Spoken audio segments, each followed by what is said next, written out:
We are continuing to work through Hammurabi's Epilogue, and I'm coming toward the end of the Epilogue, looking at the grammar inductively.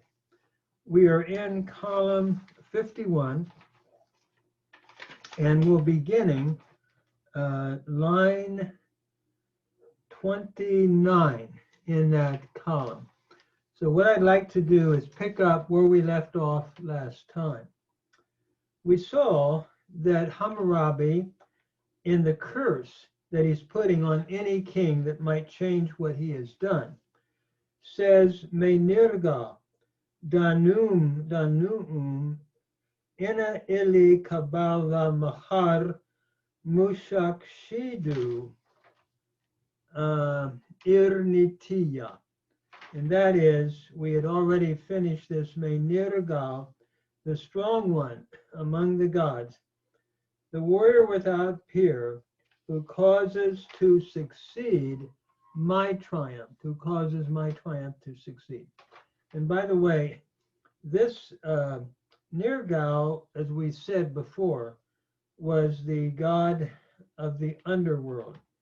And so he is now calling this god to help him succeed in his triumph, or who has helped him to judge anyone that would try to efface what he had written. So as we move on in 29, then we'll be looking at the grammar inductively, looking at pretty much each word. Ina kakushishu rabim kima ishatim azitim sha apim nashishu likmi. That is, in his great weapon, like fire raging, which is of reeds, his people may he burn. I'm taking it in a literal, almost word by word translation. And so inna is the preposition in. And by the way, for anyone that's following along my audio grammar, I would encourage one to go to Google Books, as we've said, which would be a short inductive Akkadian grammar based on the Epilogue of Hammurapi's Code. And there is a section in which we actually give an interlinear, literal word-by-word translation of the Epilogue, followed by normalization. So as we continue then, in his weapons, notice in takes the genitive case, and kakushishu would be his weapons. From kashushu, which means like a divine weapon or a weapon. And notice the case here is the genitive singular, followed by shu, the pronominal suffix, third masculine singular. So in his great weapon, rabim is your adjective meaning great, like fire. Kima is shatim. Notice kima is the preposition similar to ka in Hebrew. So like is shatim. Ishatim is from ishatu, meaning fire. So like fire. And notice it's the genitive singular from ishatu, like fire raging, azitim. And azitim is from azetu, excuse me, is from azetu. And here we're looking at an adjective like a raging fire, sha apim nashishu, which is of reeds. And notice a raging fire, which is of reeds. And notice apim here is your genitive singular followed by your relative pronoun sha. And apum is the noun meaning reeds. So, which is of reeds, his people. Notice Nishishu is from Nishu, meaning people. The people, his people may he burn. And notice of his people, again, we have another genitive singular, followed by shu, the pronominal suffix, third masculine singular. Of his people may he burn. Likmu is from the root kamu, to burn. And notice it's a precative, a G precative, third masculine singular from kamu, may he burn. And so he's speaking of destroying the weapons of any king that would try to efface what he has written. And he's calling on Nirgal to do that. And then as we go on, Inakakishu danim lishatishuma, that is, with his weapons, his mighty weapons. Notice in here takes the genitive case,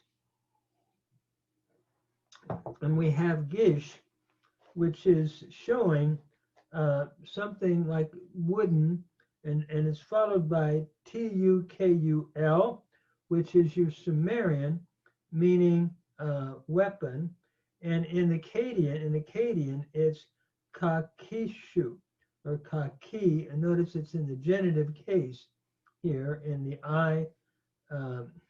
I vowel, followed by shu, the pronominal suffix, third masculine singular. So with his weapons, mighty, danim, and notice also along with the I vowel, I should say, in kakishu, we have danim, which is also genitive, and it's looking at the adjective. So with his mighty weapons, lishati shuma, may he cut him off or cause him to be cut off.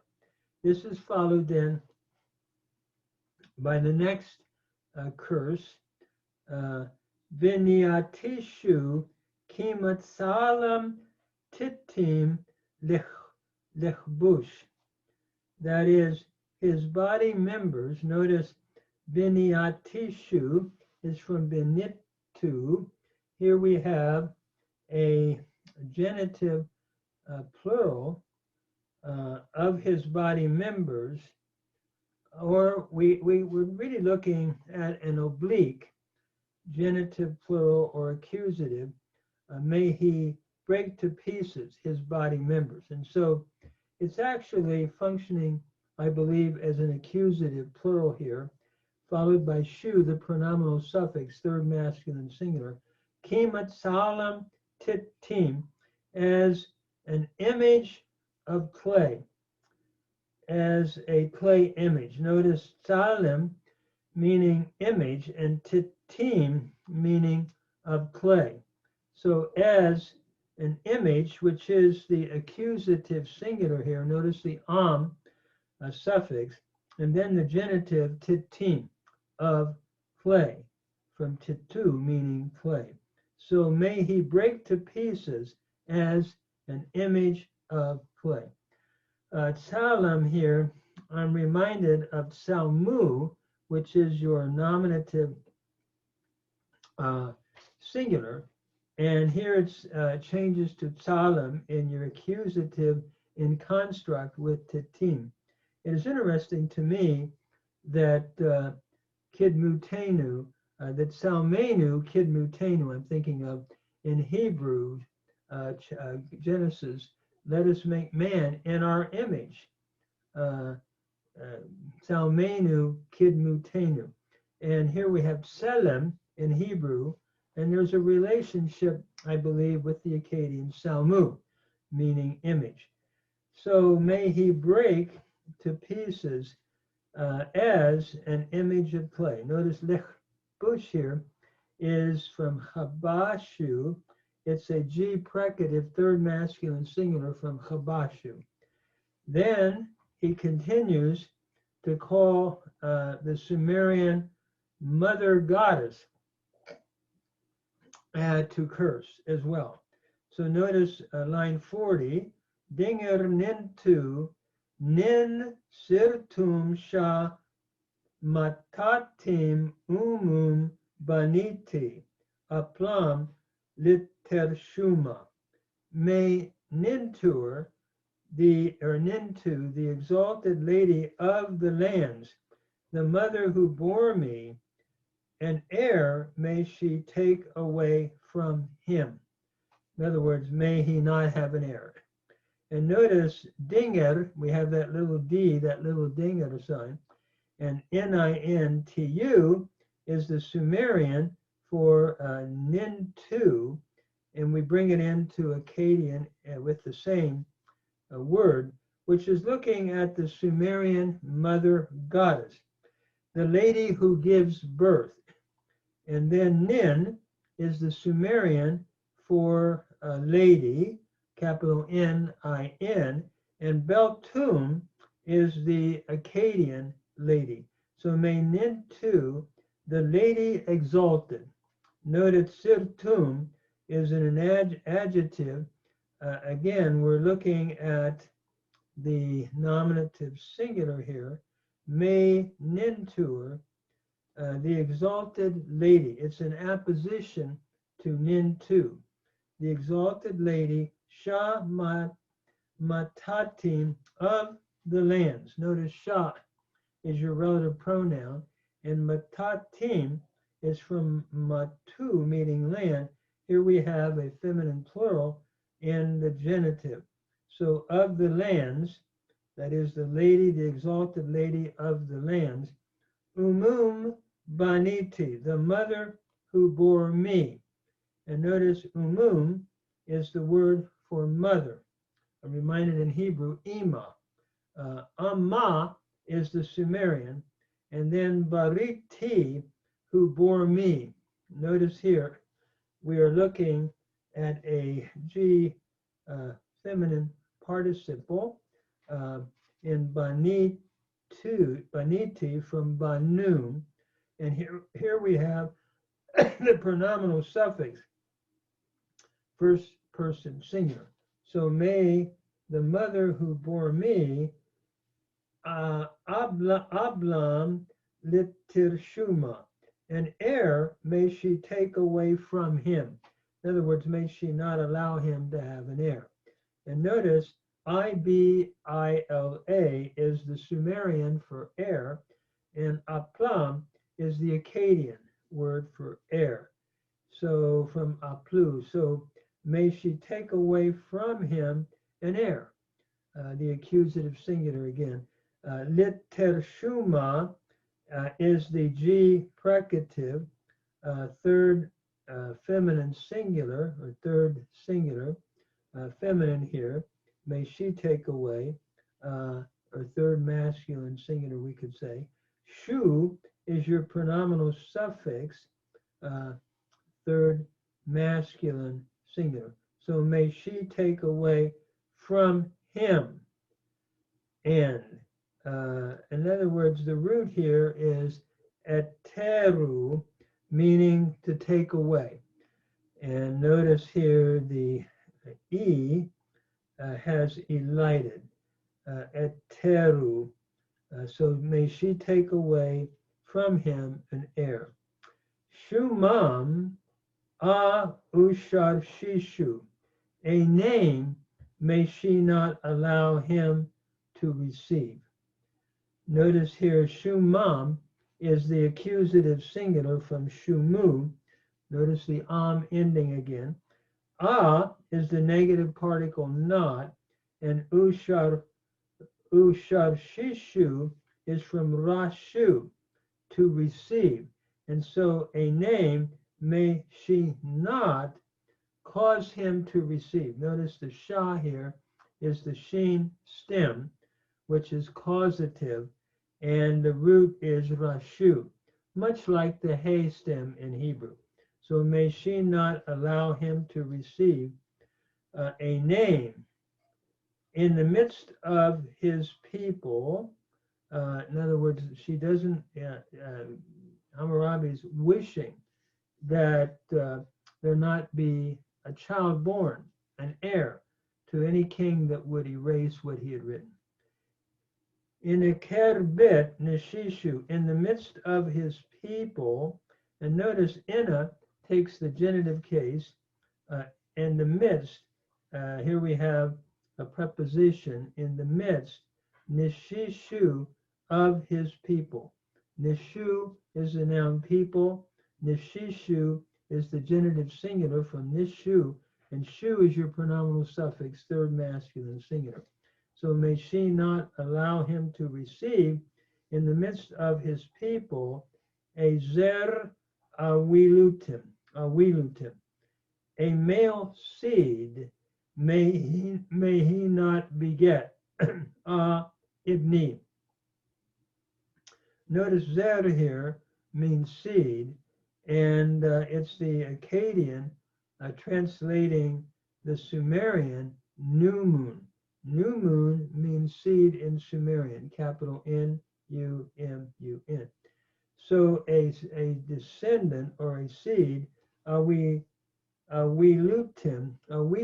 means male. So a male seed, here we have the negative particle again, ibni, may he not beget. And the root is banu, to beget. So a male seed, may he not beget.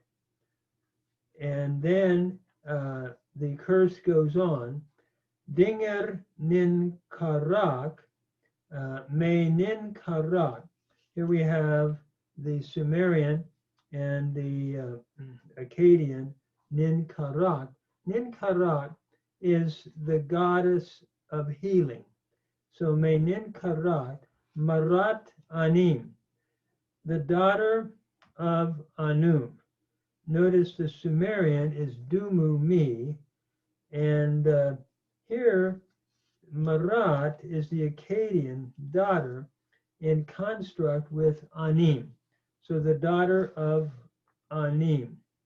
Notice Anim here is in the genitive case. It is from, it is Anum, which is the sky god, who is supreme, the supreme god of the pantheon. So may Nin Barak, the daughter of Anum, my advocate, Kabiat Dumkiya, my good advocate in Ekkur, notice Kabiat, I'm understanding is a G state of feminine, the one who advocates, that is my good advocator.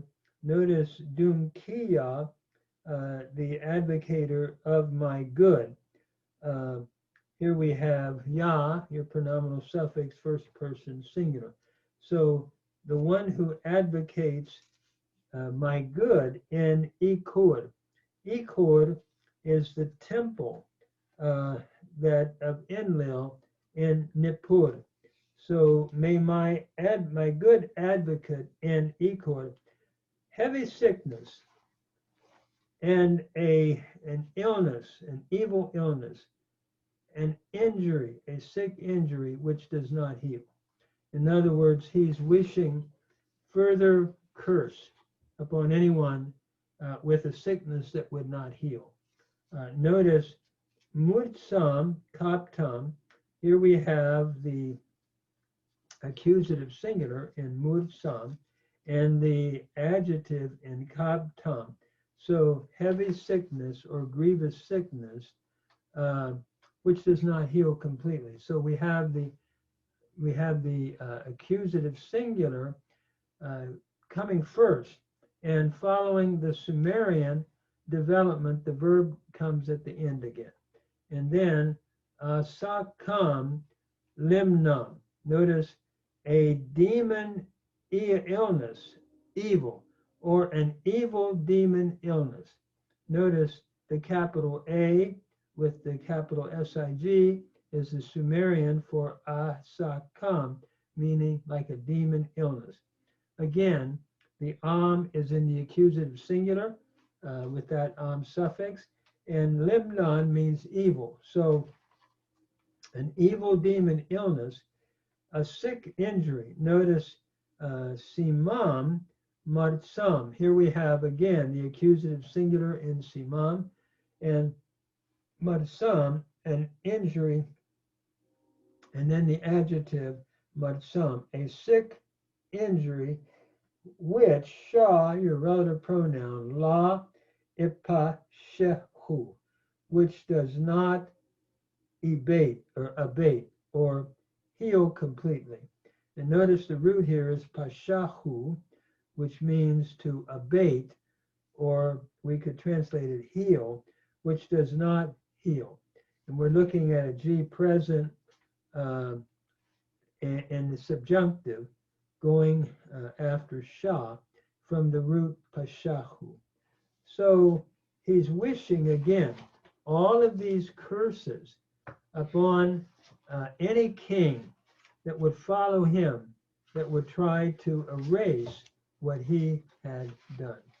Again, I point out what a difference between even the Hebrew, or I should say, what a difference between biblical text like the Hebrew and the Greek New Testament, where we're to love our neighbor as ourselves.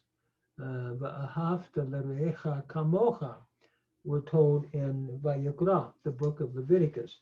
And in the New Testament, Jesus continues to teach that we are to love everyone, our neighbor as ourselves. What a difference in the king Hammurapi and the king, for me as a Christian minister, the king in the Lord Jesus Christ, the perfect God-man king.